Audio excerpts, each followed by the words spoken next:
Hello, welcome back to this presentation, The Power of Acid-Alkaline Balance. I'm going to share the screen so that you're seeing the slides and seeing that we have an amazing amount of power in our acid-alkaline balance.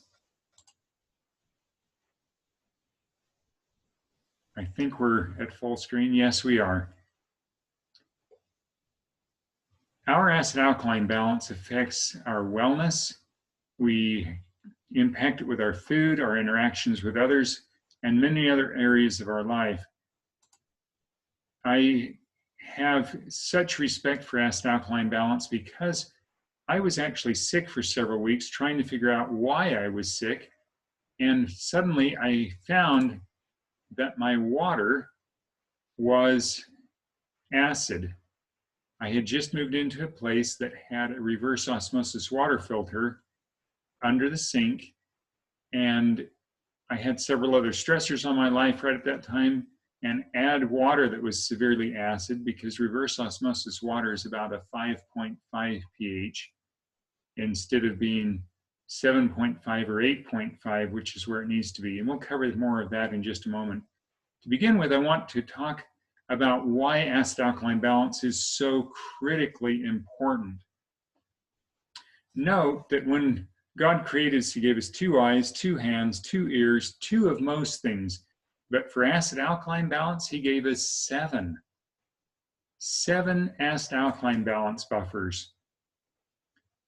And they're listed here. I won't spend time on them. You can read it in the book called Sick and Tired, written by Robert and Shelley Young. It's on pages 56 through 58. As you remember, I test for the health of all of those acid-alkaline balance systems in our 62 function test when we do the resets and put them back online again. But they are extremely and critically important. So we're going to talk more about what that really means to you. And then in a separate video, what foods are alkaline and what foods are acid. So just a couple of quotes to begin with from the website phmiracleliving.com comes this quote: "The human organism is alkaline by design and acidic by function." I want to talk for a minute about that one because it may make no sense from that quote. Our body has to stay alkaline to stay healthy, and yet all of our functions create acid. When we work, we create lactic acid, and when we do so many things, we create acid that has to be cleared out. Carbonic acid cleared out through the breathing process. Uric acid that's cleared out through the urine. And by keeping those acids cleared out, we can stay healthy. If we're drinking acid liquids, water, or if we're eating acid foods, and we're surrounding ourselves with negativism and other things that are acid, it's very hard for the body to maintain health and function. The other quote here: "If we will maintain this alkaline design of our body through an alkaline lifestyle and diet, we can prevent all sickness and disease." He says all. Well, let's examine a little bit more what acid-alkaline means and what contributes to it so that we can see how those 7 buffers make a difference and how we can support those 7 buffers by living a lifestyle that is truly alkaline instead of acid. One more short quote in the relationship of health or disease. This comes from a book written by Robert and Shelley Young called Sick and Tired. We already referenced that one. "A healthy or diseased terrain is determined primarily by 4 things. Its acid-alkaline balance, or pH balance, which we will cover in the next slide. Its electric magnetic charge, negative or positive charge. We can influence that by the things we eat that are in season, and by taking in the right salt that has the multi-minerals in it, and by making sure that we keep ourself grounded by walking on the grass. There's other ways to do that also. It says also its level of poisoning or toxicity, so we have to make sure we keep clean, and its nutritional status. We will spend more time over the next several topics on each of those. So what does pH mean? It means potential for hydrogen. That's acid-alkaline balance. Acid is 1 through 7, or it's a protein donor or electron receptor, whereas alkaline is 7 through 14, 7 being neutral, and it's an electron donor or proton acceptor. Protons have positively charged ions, and electrons have negatively charged ions. Notice that our blood must remain at 7.365 for us to stay healthy. It's absolutely critical that our blood stays at 7.365. Now, if we are not balanced, the middle one here, these are representations of a cell and how they lock if they're not pH balanced. If a cell has more acidic fluid around it and the intracellular fluids are acidic, then the doors and windows close and it can't open up to take in nutrients or to release toxins.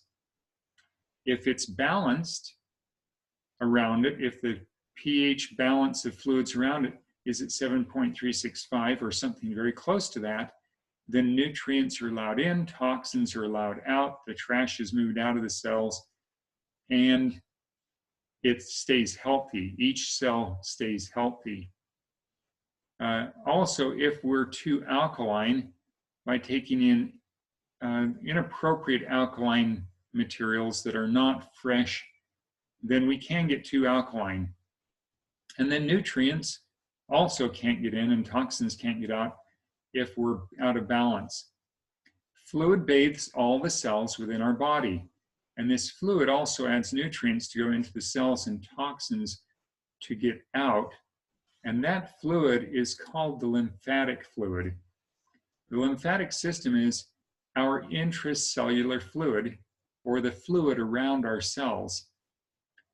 The toxins that move into that lymph fluid is filtered by the lymph nodes, and there's 700 plus lymph nodes, and they filter out damaged cells and isolate them and clean them out of our body.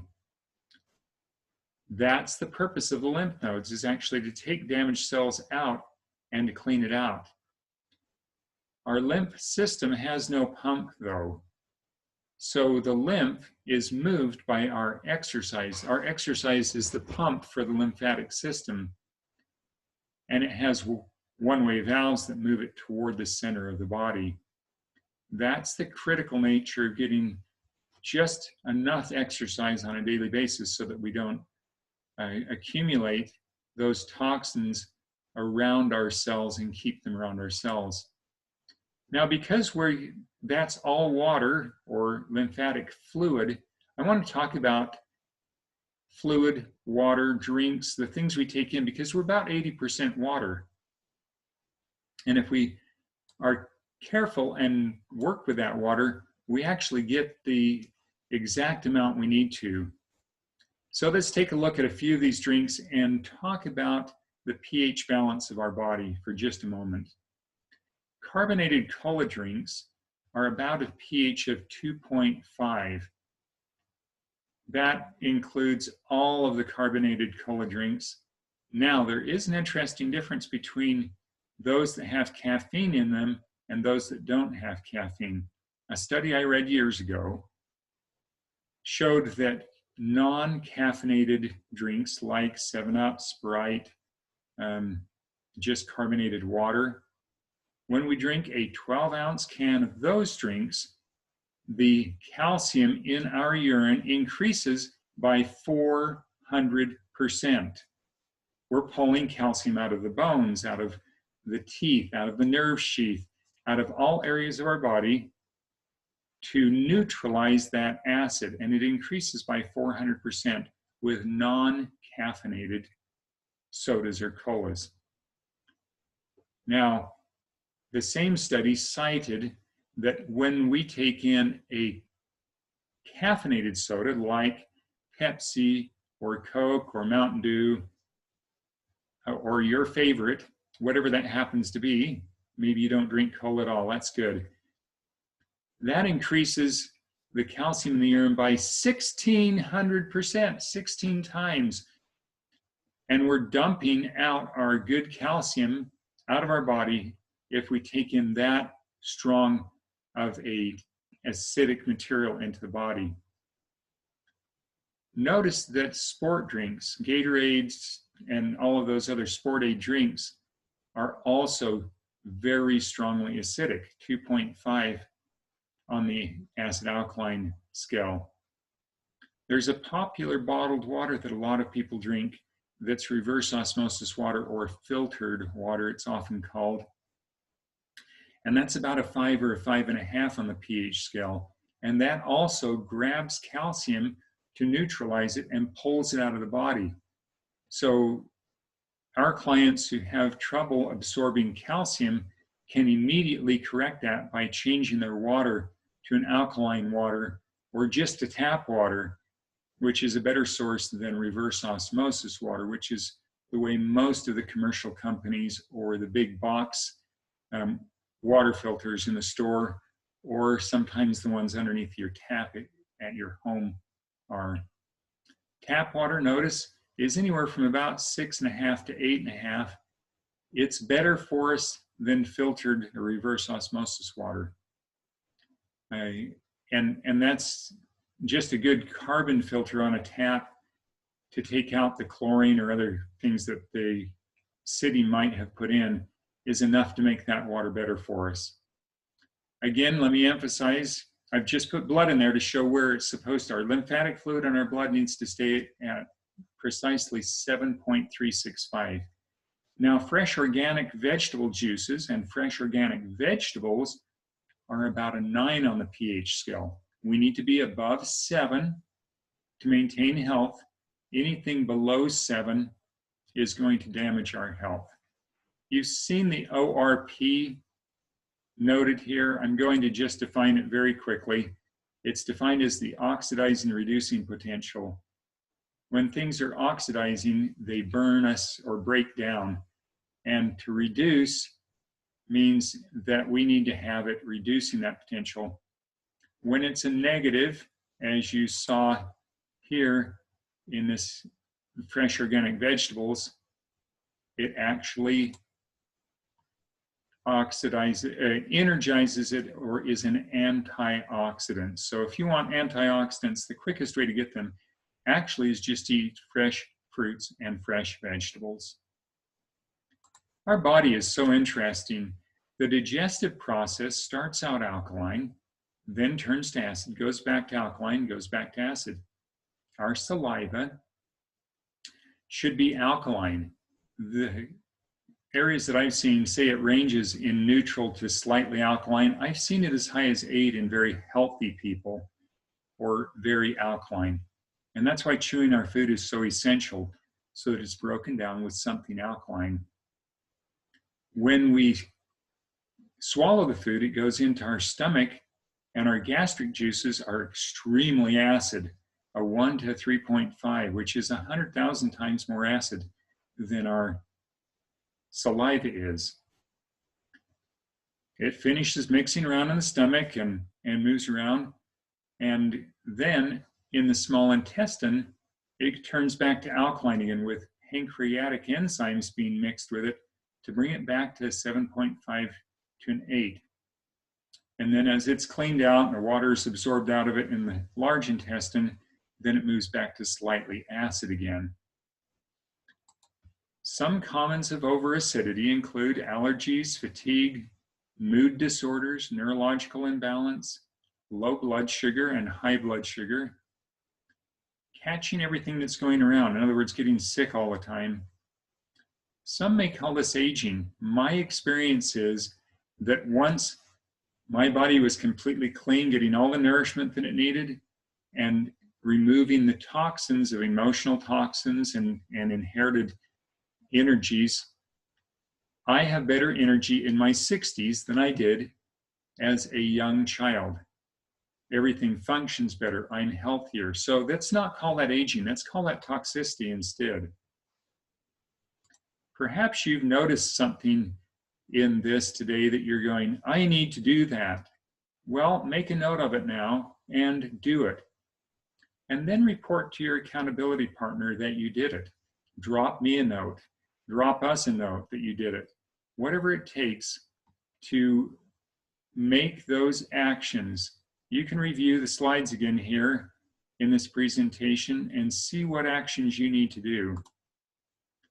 We'll end with a simple alkaline lemonade recipe that takes 1 cup of fresh lemon juice, which is 4 to 5 large lemons, a half a teaspoon of stevia leaf extract.